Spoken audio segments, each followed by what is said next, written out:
We're back on TYT Sports, having a laugh because it is Thursday, Friday clips, depending which day you're looking at it. It's coming. There's clips everywhere. Pluto, YouTube. But what's specifically coming next Tuesday? On What is coming Day? next Tuesday? I don't want to sing it because I don't know if the Pluto audience is ready. Bum, bum, bum. The champion! It's tradition. We do it every year. The Champions League. I remember Jason gave me a beat and he decided to beatbox when I just wanted a little beat to go on with the Champions League. So, Jason, the Champions League is coming back. Let's take a quick look to the schedule. Let's just get right to it. We need to look and see it. I have to say, finally, I missed it so much. I love the 12 o'clock. Look, on the West Coast, like my job becomes 11:45.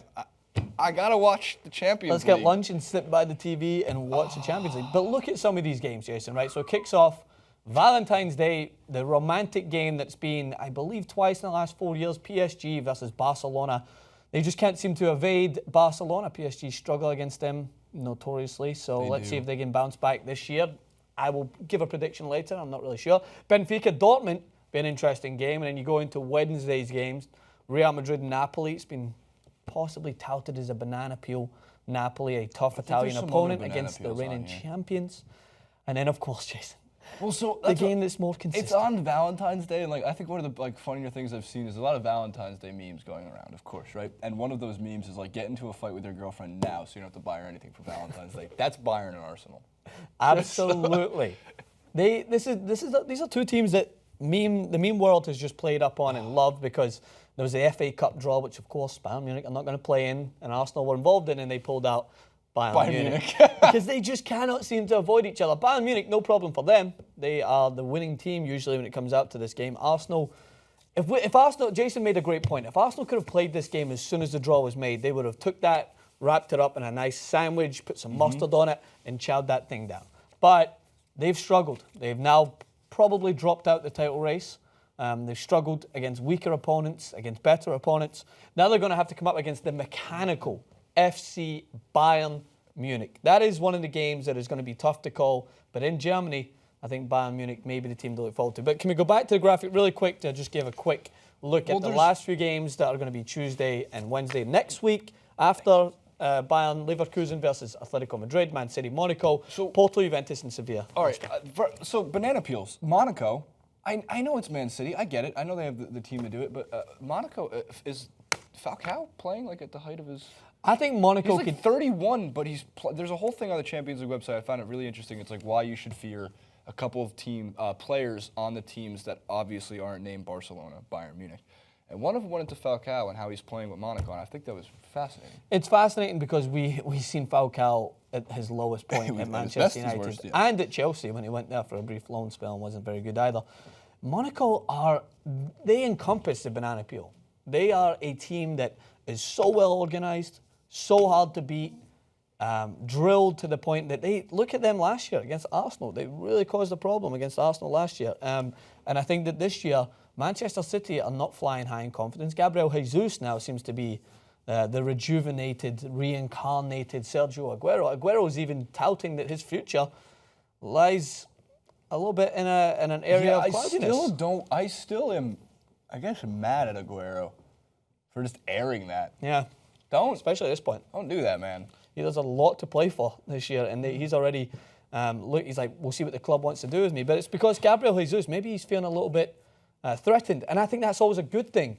Aguero hasn't been threatened at Manchester City for years. Dzeko come in, not the same style of player. But Dzeko's playing very well also. Yeah. But you look at the types of players that came in, Dzeko came in, Jovetic came in, Negredo came in. There's all these players that were just so replaceable, but they were completely different to Sergio Aguero. They tried to partner him, and it didn't work as well. Because Aguero is a good lone striker. He's small, low centre of gravity, a lot like Gabriel Jesus, who now seems to be the new shiny toy in Manchester City, and he's playing well. He's hungry, and he could be this needed kind of lease of life for Manchester City's front line to start getting Kevin De Bruyne working with them, start getting David Silva really clicking because they have all the pieces, man. But Monaco are going to be a tough team to beat, no doubt for me. I want to go to the odds because I want to show you where I'm going to lose my money. So who do you want me to death curse on this one? If I predict Bayern to win it, you can guarantee, but Bayern will not win it, right? I would say so. It's going to be I don't know if Bayern. I haven't watched enough of Bayern. I will start to focus a little bit more as the Champions League comes in. They're always going to be a team to look out for, especially with the players they have. Remember last year, Benfica? I think it was Zenit that Benfica's that team this year. No chance. And that's why they're 150 to 1. So, I mean, I get that Leicester won the Premier League last year, but I actually thought when these, not these odds, when the draw happened, I thought Leicester versus Sevilla was going to be such a juicy matchup, and now I'm thinking Sevilla might just step on their throats. Yeah, it could be bad. Worrying. Unless Ranieri is long con, let's just play terrible in January. Make Sevilla think that we're just and then just come out storming with Jamie Vardy. Come on, baby. Come on. Imagine those 2 years of history. It's actually it's not just after the 2 years, it'll be unbelievable. Like right in the 2 years in history, Premier League winner, relegated, Champions League, winner semi-finals, whatever they get to, just still retire be the club. Just retire the club. It'd be a great history. Sell the club completely. You'll never see it at a higher value. They haven't scored a goal in a long, long time, so they got to fix that. I think they've conceded 10 and scored 0 over the last 4. Yeah, they've been getting bombarded. Come on, Foxes. Everyone's still rooting for you. Manchester United.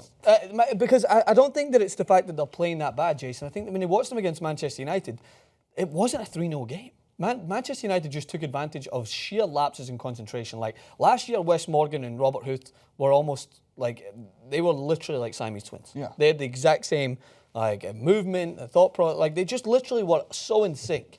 This year, for Manchester United's third goal, he drops deep. Morgan drops deep for no reason whatsoever, and he allows Juan Mata to just wander in. It's schoolboy errors. And Sevilla will absolutely dismantle that. Yeah, I think they're going to exploit it too.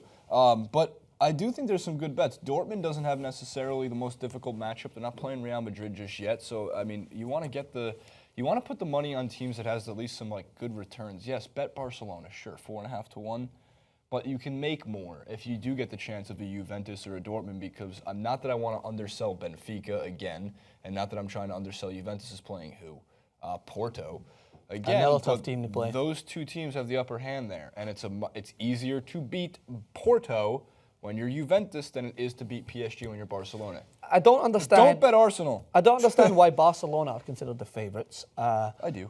No, but Real Madrid less of a favourite than Bayern Munich and Barcelona. I think it has to do. I think that entirely has to do with the no one's ever repeated. Yeah, I get that, and there's no doubt. But plus, this is a Real Madrid team that you just can never really count them out. I mean, Napoli are going to be a tough team to play against. Again, any Italians, we saw what Juventus were able to do against Real Madrid a few years back when Juventus went to the final against Barcelona. When you're that organised and you have a great counter-attacking team and a great defence, but I think that Real Madrid are going to be too much on Napoli, and I still fancy them to get to the final at least. They're still my team to go back to the final. Help me out here. Last year, Real Madrid. Year before that, Barcelona. Yes. Year before that, Real Madrid. Real Madrid. Year before that, 13. Bayern Munich, 2012. Chelsea was either 2012 or 2013. My big thing is Spanish league football is Champions League winning football. Except, though, I've read a fantastic and fascinating statistic that I did not know. Diego Simeone is winless in the new camp. Interesting. 0-6-4. Interesting. Or 0-4-6. No, he's drawn 4 times, lost 6. So if Atletico gets that matchup with Barcelona, that's something to worry about if you're Atletico. I think that they're going to eventually want the Real Madrid matchup. Atletico beat Barcelona last year. They didn't have to win it. I know they didn't have to win, but it makes it a lot harder to win if you can't win in another team's building. Yeah, no doubt. This isn't the same Atletico Madrid we've seen. They're sitting fourth in La Liga. But they're struggling a little bit. A great. I mean, not just Griezmann. They played a great Copa del Rey match yesterday.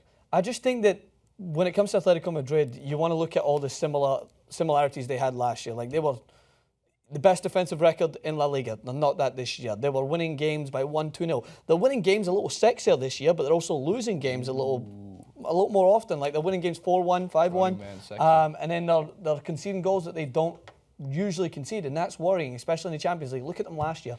Bayern Munich and Barcelona. They went through two of the best teams you could possibly imagine to get to the final. To lose to Real Madrid once again.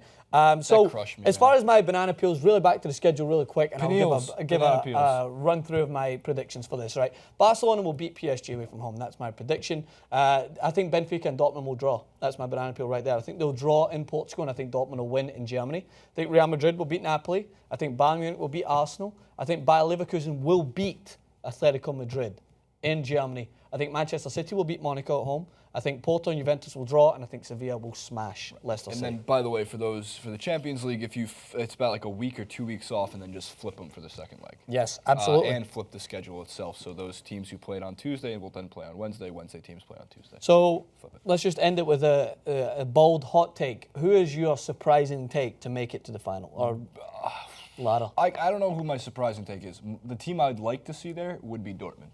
I would love to see that. I think most of the world would like to see that. I think they play a very fun type of football. I think that would be really cool. I think I'm with you on that. I'd like to see Borussia Dortmund. They have what it takes, as always. It just depends on the luck of the draw, man. Yes. Like, as much as everyone always makes a claim, you've got to beat the best to be the best. But sometimes when you're playing the best, and then you're getting to the best before you can get through, let's be honest, Real Madrid's journey to the final last year was a lot easier than Atletico Madrid's journey to the final. That's just my point of view on it. I'm not saying the teams they played weren't that good, but when you had to play Wolfsburg, whilst Atletico are rolling up against Bayern Munich and then against Barcelona, it's a little tougher than expected. There's a couple of other big matchups I'd really like to see. Man City versus Bayern, if that could happen. I think that would be too many good narratives. Pep's return, all that kind of stuff. And I don't know why anybody wouldn't want it. An El Clasico final would still be the biggest, most watched Champions League final in history. And I think at this point in Messi and Ronaldo's career, it would just be, it'd be big. It would be huge. It'd be a great kind of testament. It'd be too big to fail. Yeah, I think it'd be so big. And by the way, just for a note, Maxwell was right on the money. We have Real Madrid, Barcelona, Real Madrid, Bayern Munich, Chelsea.